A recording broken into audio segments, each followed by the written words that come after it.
Bendita Esperança, com o pastor Eliezer Freitas.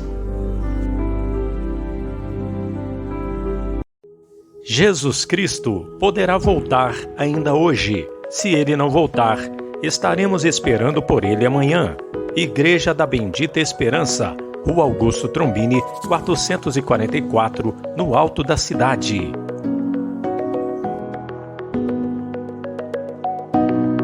Mas o que profetiza, fala aos homens, edificando, exortando e consolando. Boa noite, meu irmão, boa noite, minha irmã. Estamos aqui mais uma vez para estudarmos a Palavra de Deus, para juntos meditarmos nas Sagradas Escrituras, através deste vídeo que nós chamamos de edificar, exortar e consolar. Que o nosso Senhor Jesus Cristo possa estar te iluminando, te abençoando durante os minutos que nós estivermos aqui. E eu queria dizer para você, assista esse vídeo até o final, porque no final desse vídeo eu vou te fazer uma pergunta. Se você puder me responder pelo WhatsApp, tá bom? Então fique até o final assistindo esse vídeo. Te asseguro que vai valer a pena. Amém? Pois bem, vamos falar hoje da sabedoria que foi dada ao apóstolo Paulo. O apóstolo São Paulo, ele recebeu do Senhor Jesus uma sabedoria maravilhosa. Quem testemunha disto é o apóstolo São Pedro. Aqui em 2 Pedro capítulo 2, ou melhor, capítulo 3, versículo 15, ele diz assim: E tende por salvação a longanimidade de nosso Senhor, como também o nosso amado irmão Paulo vos escreveu, segundo a sabedoria que lhe foi dada, falando disto como em todas as suas epístolas, entre as quais há pontos difíceis de entender, que uns indoutos e inconstantes torcem e igualmente as outras escrituras para a sua própria perdição. Veja que o próprio apóstolo Pedro conhecia as epístolas do apóstolo Paulo. E se você ler alguma palavra nas cartas do apóstolo Paulo e você acha difícil de entender, saiba que Pedro, ele testemunha também que realmente há pontos difíceis de entender. E que já naquela época havia indoutos e inconstantes que distorciam as palavras de Deus, as demais escrituras. E veja também que as cartas do apóstolo Paulo, elas já eram conhecidas na igreja primitiva como a palavra de Deus, como parte das escrituras sagradas.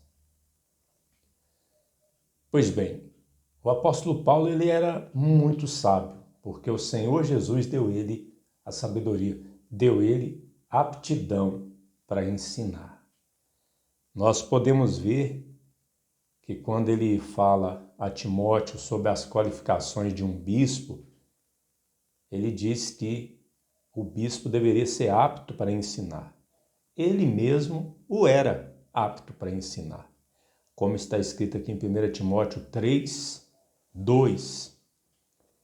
É necessário, pois, que o bispo seja irrepreensível, marido de uma mulher, vigilante, sóbrio, honesto, hospitaleiro, apto para ensinar.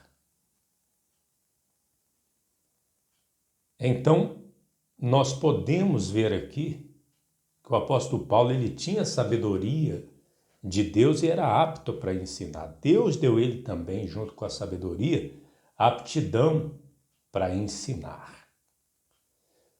Pois bem, eu lembro também de outro homem de Deus que foi companheiro do apóstolo Paulo, que era muito sábio.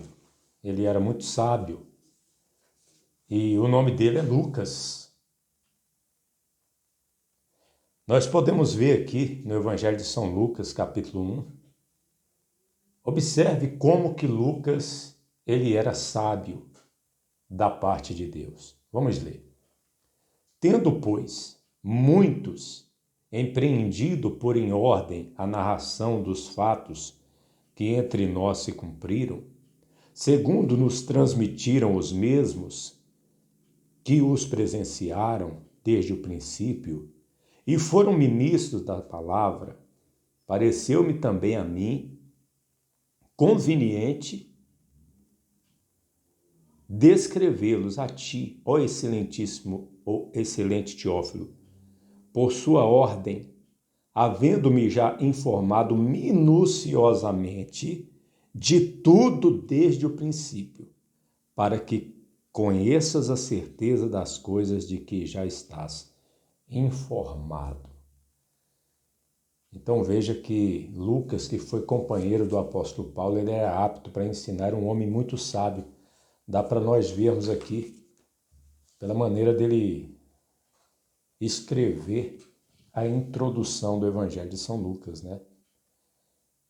Muito interessante ver que Deus, ele levantou homens com sabedoria, com autoridade da parte dele para ensinar, com aptidão para ensinar. Pois bem, um exemplo da sabedoria que foi dada ao apóstolo Paulo é a primeira carta aos Coríntios, onde o apóstolo Paulo ele fala sobre vários assuntos. Vamos tomar como exemplo só a primeira carta aos Coríntios, para nós termos uma noção da sabedoria que Deus deu ao apóstolo Paulo.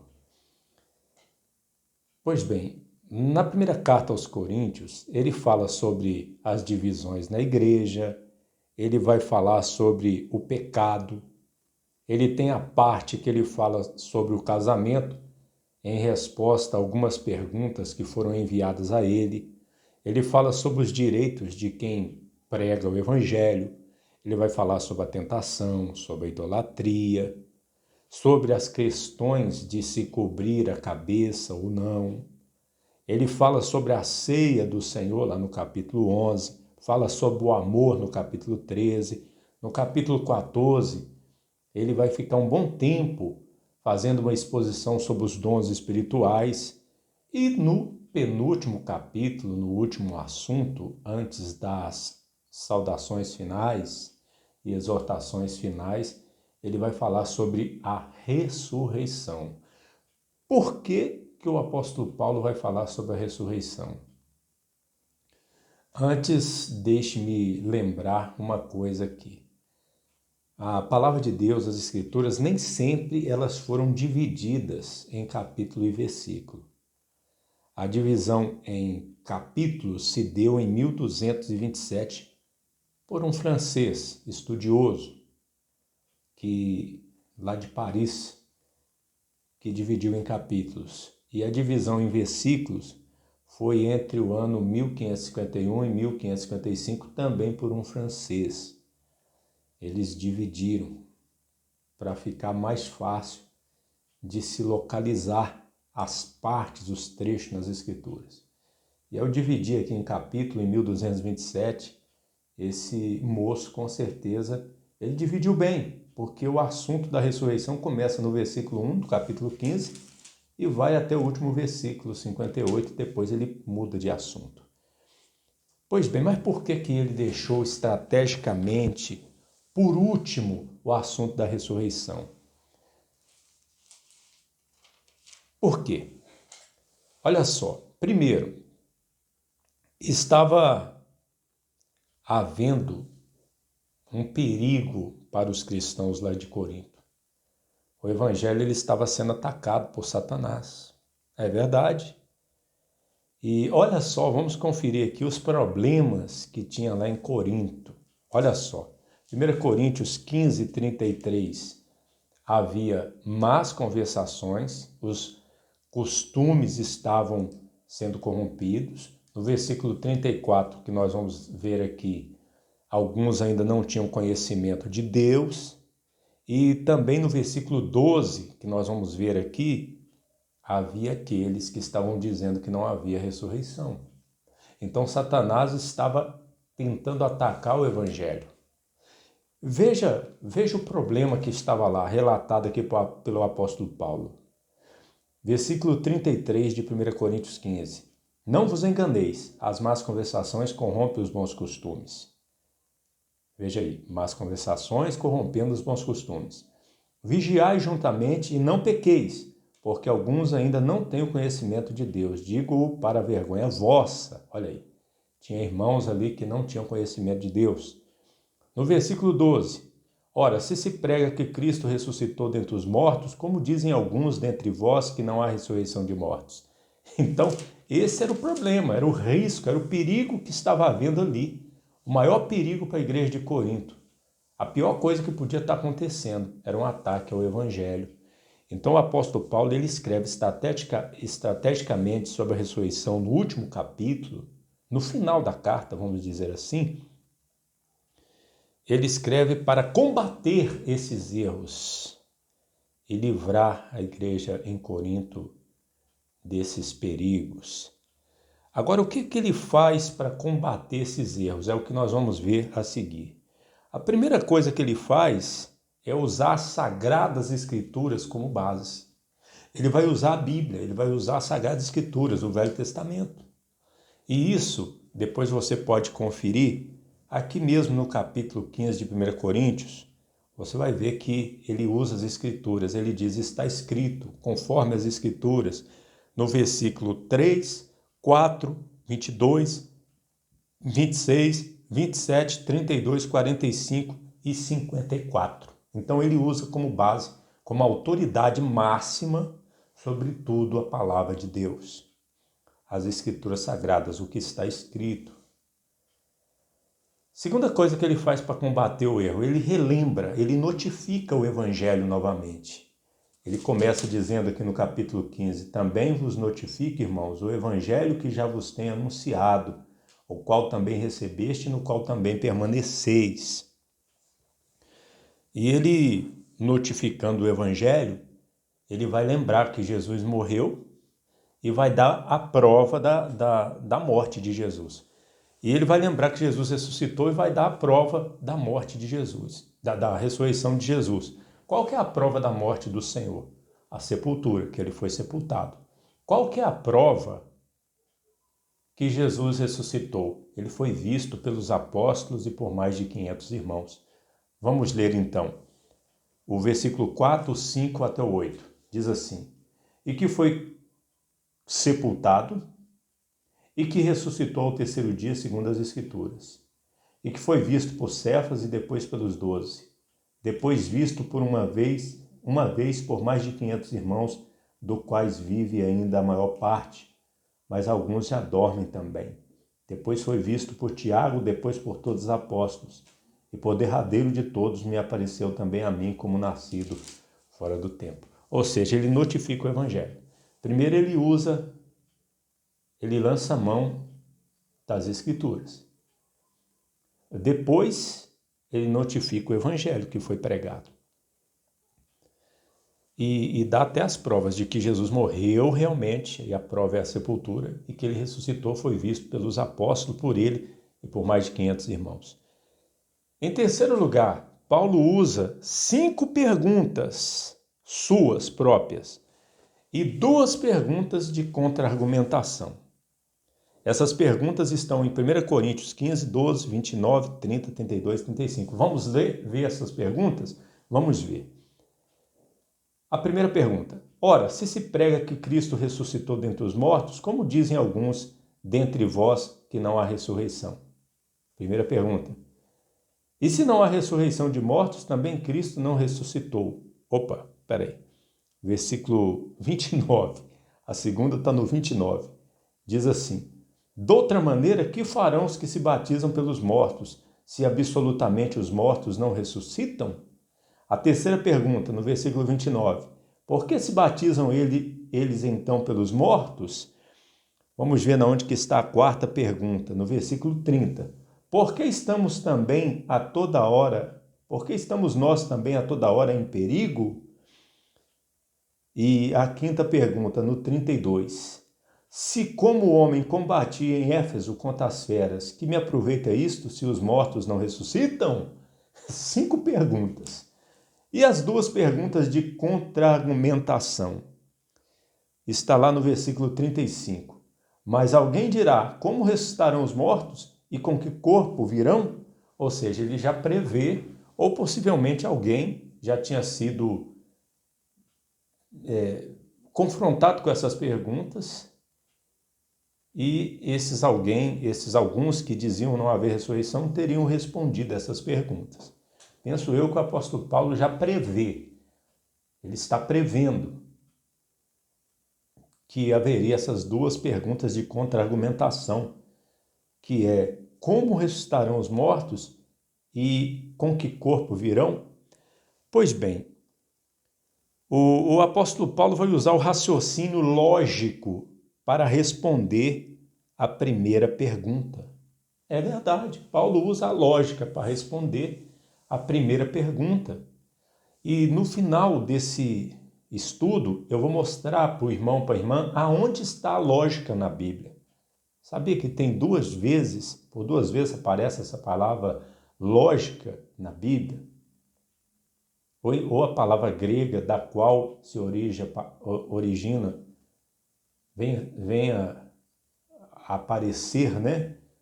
A palavra lógica no português. Eu vou mostrar para o irmão, mostrar para a irmã daqui a pouco no final. De onde é a origem, né? Agora eu expressei bem. De onde é a origem da palavra lógica em português? Pois bem, então ele usa o raciocínio lógico para responder a primeira pergunta. Qual que é a primeira pergunta? Ora, se prega que Cristo ressuscitou dentre os mortos, como dizem alguns dentre vós que não há ressurreição de mortos, do versículo 13 ao 19, vamos vê-lo usando a lógica. Vamos ler. E se não há ressurreição de mortos, também Cristo não ressuscitou. E se Cristo não ressuscitou, logo é vã a nossa pregação, e também é vã a vossa fé. E assim somos também considerados como falsas testemunhas de Deus, pois testificamos de Deus que ressuscitou a Cristo, o qual, porém, não ressuscitou. Se na verdade os mortos não ressuscitam, porque se os mortos não ressuscitam, também Cristo não ressuscitou. E se Cristo não ressuscitou, é vã a vossa fé, e ainda permaneceis nos vossos pecados. E também os que dormiram em Cristo estão perdidos. Se esperamos em Cristo só nessa vida, somos os mais miseráveis de todos os homens. Leia novamente depois e observa que ele está usando a lógica, o raciocínio lógico. É o que ele está usando para responder a primeira pergunta. Veja que a primeira pergunta é respondida logicamente. Ele vai usar também, em quinto lugar, uma declaração de fé. 1 Coríntios 15, 20. Olha a declaração de fé do apóstolo Paulo. Mas de fato Cristo ressuscitou dentre os mortos e foi feito as primícias dos que dormem. Viu só? Isso é uma declaração de fé, mas de fato Cristo ressuscitou. Ele usa a verdade das Escrituras também. Por exemplo, uma verdade que está lá em Gênesis 2, 7, que Adão foi feito alma vivente. Ele vai falar aqui no versículo 45. Ele fala aqui também sobre o aniquilamento da morte em 1 Coríntios 15, 26. Está lá em Isaías 25, 8. Ele vai falar também da sujeição das coisas ao Senhor, lá em 1 Coríntios 15, 25. Isso está lá no Salmo 8, 6. Então, ele usa a verdade das Escrituras também para combater esse erro, essa mentira que estava se infiltrando lá na igreja em Corinto. Sétimo, ele usa 3 coisas para responder às outras 4 perguntas. Ele usa respostas lógicas, ele usa a lembrança dos seus sofrimentos e ele usa uma frase que está lá em Isaías 22, 13.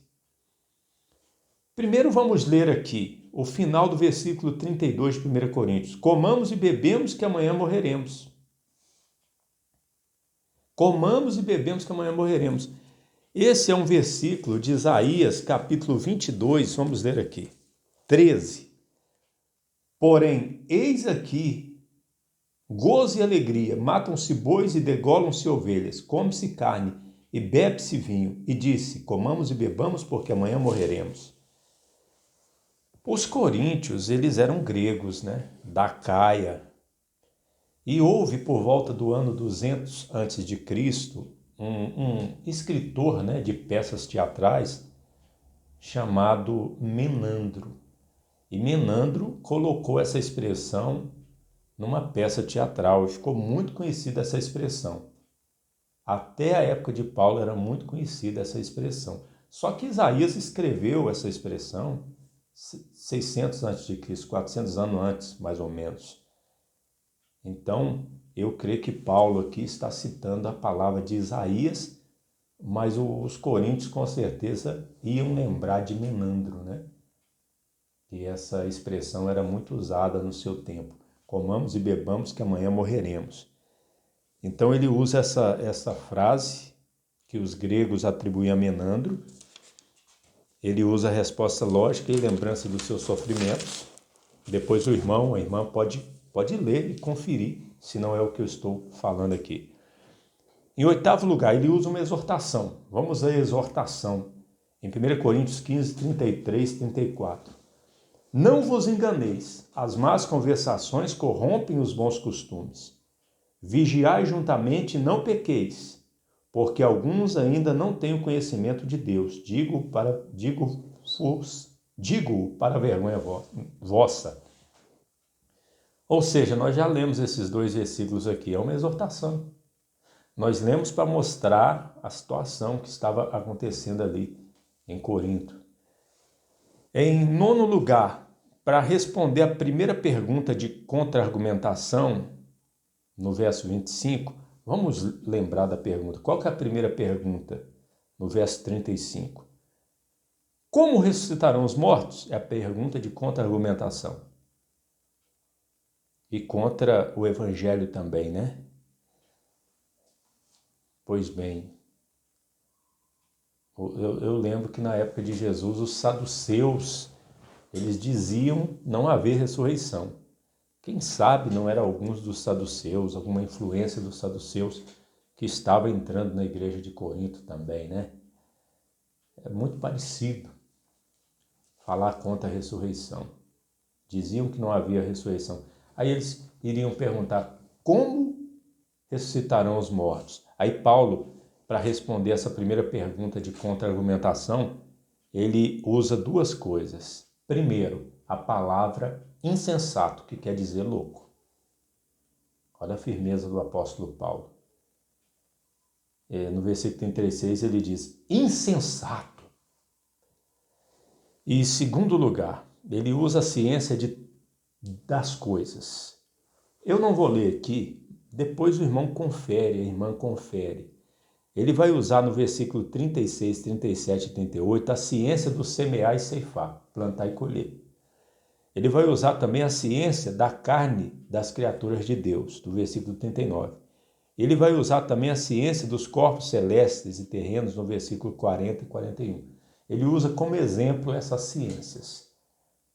É uma prova espetacular que há ressurreição. São 3 provas de que há ressurreição, que é possível e é verdade que os mortos ressuscitam. Ele usa essas 3 ciências. E em décimo, ele não deixa de responder claramente a segunda pergunta de contra-argumentação. Qual que é a segunda pergunta de contra-argumentação? Primeiro é como ressuscitarão os mortos, versículo 35. No versículo 35 também a segunda. E com que corpo virão? Ele não deixa de responder. Ele vai responder aqui do versículo 42 a 49. Ele vai responder aqui que há corpos terrenos, há corpos celestiais.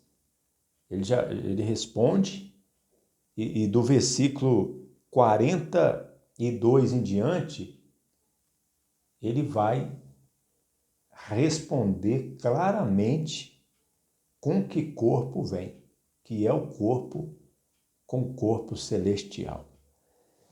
E ainda ele acrescenta detalhes dos que estiverem vivos, porque alguém também poderia perguntar, mas na hora da ressurreição, quem estiver vivo, como vai fazer? Então ele vai responder aqui em 1 Coríntios 15, 50 ao 57, que ele vai falar do arrebatamento. Nós que estivermos vivos, ou melhor, no momento, num abrir e fechar de olhos, ante a última trombeta, porque a trombeta soará e os mortos ressuscitarão incorruptíveis e nós seremos transformados. Nós, os que estivermos vivos, né? Como diz lá em Tessalonicenses, capítulo 4, diz assim: depois nós, os que ficarmos vivos. Então, veja que leia o capítulo todo, 1 Coríntios 15, eu não quis ler aqui porque o vídeo ia ficar grande demais. Eu ia precisar de mais de 40 minutos para poder ler. Então eu preferi não ler tudo, apenas fazer uma análise do capítulo 15. Agora com essa análise, leia o capítulo 15 de 1 Coríntios e veja. Paulo vai falar do mistério, né, que é o arrebatamento da igreja, que vai acontecer a qualquer momento. Agora vamos lá, conforme eu prometi, mostrar para o irmão, para a irmã, onde está a lógica, essa palavra lógica na Bíblia. Está escrito aqui em 1 Pedro 2,2: desejai afetuosamente, como meninos novamente nascidos, o leite racional, não falsificado, para que por ele vá esquecendo. Racional aqui está traduzindo a palavra lógicos. Em grego é lógicos, da onde surgiu a palavra lógica em português. Lógicos é lógica. É o primeiro lugar onde nós encontramos, né? No grego. Segundo, Romanos capítulo 12, 1. Está escrito assim: rogo-vos, pois, irmãos, pela compaixão de Deus, que apresenteis os vossos corpos em sacrifício vivo, santo e agradável a Deus, que é o vosso culto racional. Novamente, a palavra racional é usada para traduzir a palavra lógicos, no original grego, do qual foi escrito a carta aos Romanos. Então, 2 versículos aí que aparece a palavra lógica. 1 Pedro 2,2, Romanos 2,1. Temos que buscar a Deus, adorar a Deus, prestar o nosso culto com a razão também, com a lógica também. Não é verdade? Com a fé, com a razão, e Deus é conosco. Vamos fazer uma oração. Espero que você, meu irmão, minha irmã, tenha entendido essa palavra. E eu já vou fazer uma pergunta para você. Me aguarde só um momento. Vamos orar. Senhor, nosso Deus, nosso Pai, muito obrigado por essa palavra. Que maravilha, meu Deus, ver a sabedoria que o Senhor deu ao apóstolo Paulo. Não foi uma coisa qualquer que o Senhor deu a ele, não. Deu aptidão, deu uma sabedoria do céu, assim como o Senhor já tinha dado sabedoria a Salomão no Antigo Testamento. O Senhor deu sabedoria aos apóstolos. O apóstolo Pedro, quando nós vemos ele escrevendo o início da sua carta, meu Deus amado, é muito maravilhoso ver, meu Pai, a sabedoria que Pedro tinha, que Lucas tinha, que os apóstolos e que o apóstolo Paulo especialmente recebeu do Senhor para nos transmitir o Novo Testamento. Meu Deus amado e querido, nós te agradecemos e que nós possamos nos interessar e nos apegar com a tua palavra, com as Escrituras, cada dia mais. Pois assim nós te pedimos e te agradecemos em nome de Jesus. Amém e graças a Deus. Amém, meu amigo, amém, minha amiga, meu irmão, minha irmã.